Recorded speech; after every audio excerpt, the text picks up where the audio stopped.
ancient systems going so people can learn. Because if it was left up to black people, you see what I'm saying, we wouldn't have nothing. You see, so that's what's going on.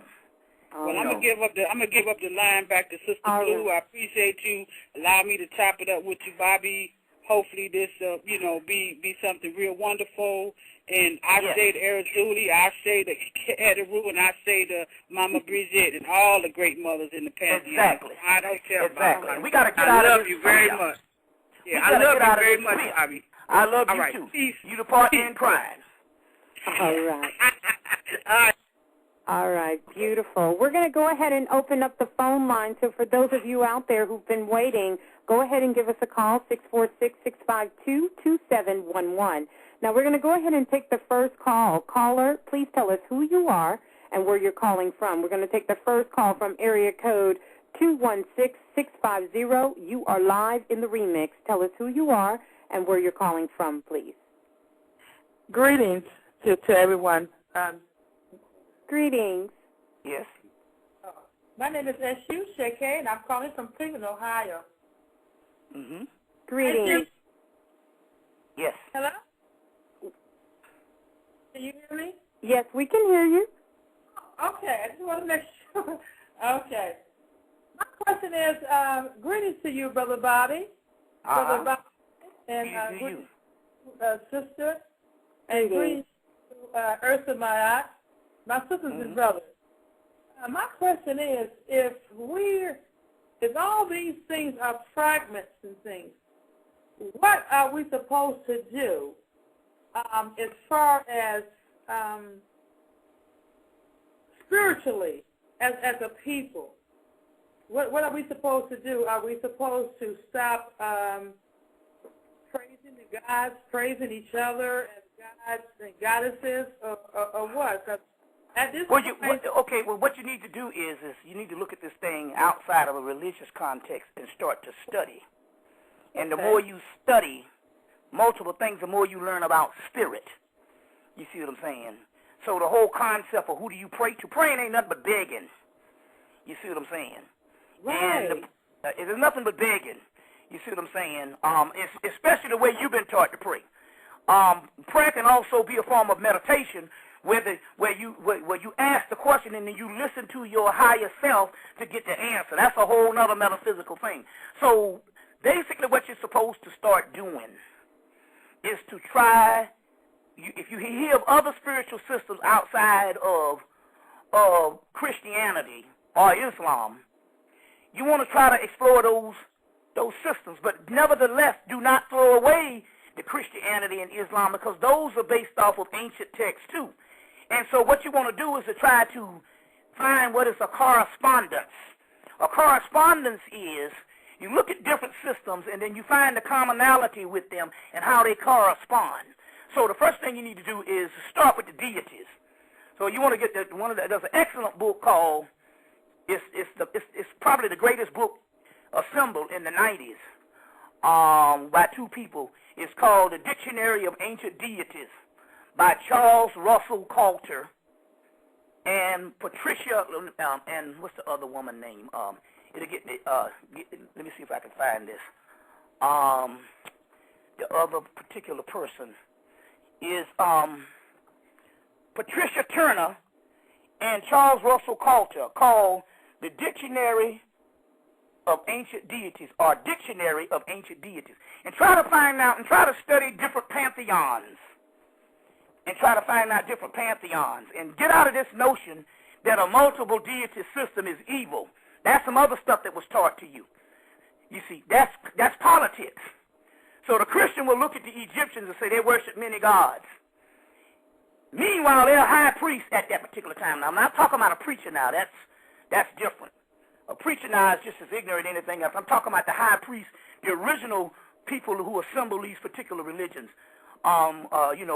Your ancient Hebrews, your ancient Christians, who, by the way, came out of Hemmitt, was never in Jerusalem. But they will say that the ancient Egyptians worshiped multiple deities. And we worship the one God, and they didn't realize the Egyptians worshiped the one God too. But when you see the multiple deities, it's the difference between worshiping the one God and knowing what the one God is. Now, the Christians have the same multiple deities. They just relegate them as archangels, your Judeo-Christian aspect or Islamic. So they just call them archangels. So what used to be the Neteru in Hemmitt, when the multiple deity system, they just call them archangels. Or Islam says the 99 attributes of Allah. Well, before there was 99 attributes, there was those same deities on those temple walls in Hemmitt. So you want to get out of this notion that, am I still on? Yes, you are. Yeah, you need to get out of this notion that this one deity system is the way to go, because one deity system just means you're ignorant. You are ignorant, or it keeps you ignorant, keeps you dead. So my point here is get into all of it. And another thing, get out of the fear. Get out of the fear. You got children right now. The lowest thing on the planet now is the teenage black boy. The teenage black man is scum because they'll kill each other like dogs in the street. And you're not scared of them. They live in your own house. And they have gotten to the point that they can take another life and don't even flinch. So don't even be getting up into some evil thing when your own family is dirt and evil. And I'm not saying, if the shoe fit, wear it. You might have a good child, but what I'm trying to tell you is stuff is backwards, or what we call evil. The evil right now is that teenage black boy that's killing up a storm. You see what I'm saying? Killing other black men. You see, that's what evil is. Quit looking at a devil and look at your own child in your house. Those creatures and monsters that's been produced because you didn't rear them right. We produce evil. The only evil there is ourself. So don't even think about these deities and stuff when you're trying to learn these spiritual systems as being evil. You see what I'm saying? Use some logic and find out what evil is. It's our own egos. So in so many words, but I would suggest, because this is one thing I would suggest at this particular time, because we are way into this thing, is don't go run to the traditional people and try to get initiated and find out a couple of years after you get initiated into the voodoo and the Yoruba that you're just dealing with another religion. But go to the store and buy some voodoo books, buy some Yoruba books. You see what I'm saying? Buy some ancient Hemmitt books, because right now it's ourself, Lord and Master, and try to learn. If you can read, you need no other human lording over you telling you what to do. You've been in slavery long enough, you see, and that's what's going to happen. The pimps now is the so-called priest that you initiate them. They're doing the same pimp game as anybody else.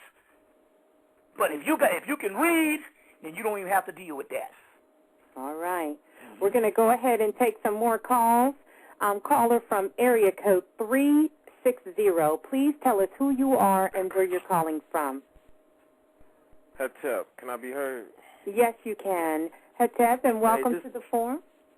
Yes. Hetep, my sister Blue. Bobby Hemmitt, Hetep, bro. This Tahuti coming out of Olympia, Washington.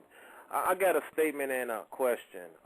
You know, Bobby, I was building with another God, and he was dropping on me how when we were in Christianity, when we were in Islam, we weren't scared of those deities, the Jesus, the Allah, the Yahweh, the Gabriels, you know. But when it comes to our own shit, now we get the fear. You know what I mean? What about this? What about that? And so now my question is, I was also building with Bro Rudra, and he was dropping how people are starting to get into the occult knowledge and metaphysics, and how sometimes we're a little overzealous and we jump straight into the deep end, say Palamayambe. And he was talking about how you need to be built for that before you jump right in, because sometimes it can be sort of detrimental to you if you don't realize the powers that you have. No, because see, right there, he's spreading the same fear. He's spreading who introduced him to Palamayambe? Can you tell me? Who introduced him to that? Elaborate. I introduced him to that. Now, all of a sudden now, he's running the spookism telling you that's another thing. You see what I'm saying? If you can study and do your own deductive reasoning, See, you don't even need that right now, because that's another pimp game. That's another pimp game to say, I'm the one that introduced him to Paulo. You see what I'm saying? So my point now, all of a sudden now, he's running this game to saying that this stuff is evil. Or this stuff is, you need to get it. That's bull. What that is that's a pimp game because he's trying to tell you to go through him. You see what I'm saying? And he don't know his ass from a hole in the ground. When he's trying to do that whole fear thing. So that's another thing. We need to get out of this foolishness. That's the pimp game that all the rest of the people have been saying, oh, you ain't ready for that yet. You see what I'm saying? So when will we be ready for it? You understand what I'm saying? Look, we go on these white men corporations and we make them billions of dollars figuring out things that they tell us to do, that they can't figure out. We make them billions of dollars, and all of a sudden now we so dumb that we're going to need a nigger to come up and tell us that you don't need to deal with that. That's bull. What we're trying to tell you is to do, if you studying and you ain't following nobody, you can make the deductive reasoning on what's evil and what's called, and we don't need nobody spreading no fear. You see what I'm saying? Right. I've been into this stuff years before him, so now all of a sudden now, it's so fearful. No, that's a game. That's a pimp game. That's a Negro wanting you to follow him. You see what I'm saying? So we need to get out of that bull. You see what I'm saying? And if you can find some of these things, then get into them. Right. Get into them. All right. You see, so that's a whole nother thing. You see. I'm the one that introduced them to Zarabanda. Now all of a sudden now, this is a terrorist religion or a terrorist system. You see, that's bull. So you see, that's another thing. We don't need nobody dictating to us on what we need to do. You need to study it yourself, because let me tell you what's happening. When your spirit is ready for something, it's going to lead you to it. So that's why you survey things, and your spirit will tell you, this is what you need to be dealing with right now, and go into it. But that's another thing by giving you that fear. You see, and that's a pimp game. And I tell him to his face on that. You see. So I'm just trying to say, we need to get out of that too. We need to get out of that too. I've been dealing with this stuff for years. You see what I'm saying? And the only fear is your mind. And somebody telling you that it's that way. Well, give me some more questions. All right. All right. The phone lines are lit up, so everyone just please hold on. We will be getting to your calls. Next, we're going to go ahead and take the caller from area code 704. You are live in the remix. Please tell us who you are and where you're calling from. Yes, this is Brother Majadi Baruti. Oh, greetings, brother. How are you? Greetings. I'm blessed. I am definitely a blessed man. And I want to give greetings to Elder Bobby Hemmitt. Thank you for what you do. Thank you for what you have done, and thank you for what you are yet to do. I have a question that's a little bit moving a little bit to the side, but still staying in the concept of the occult, spirituality or what have you. I wake up sometimes people call it the middle of the night. It's actually not the middle of the night, but I wake up approximately 3 o'clock, and really, actually, I've noticed that the clock is reading 3:33 a lot. I've been doing this for about a month, maybe a month and a half, and I was wondering, and I've tried to do research on the internet, and I found all kinds of, stuff that I'm like, okay, yeah, right.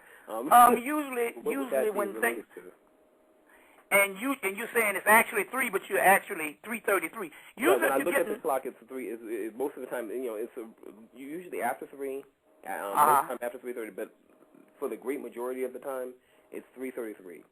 Yes. So now, what that is, that means that if that number keeps popping up, obviously that's your number. It's your number. Every person has a number.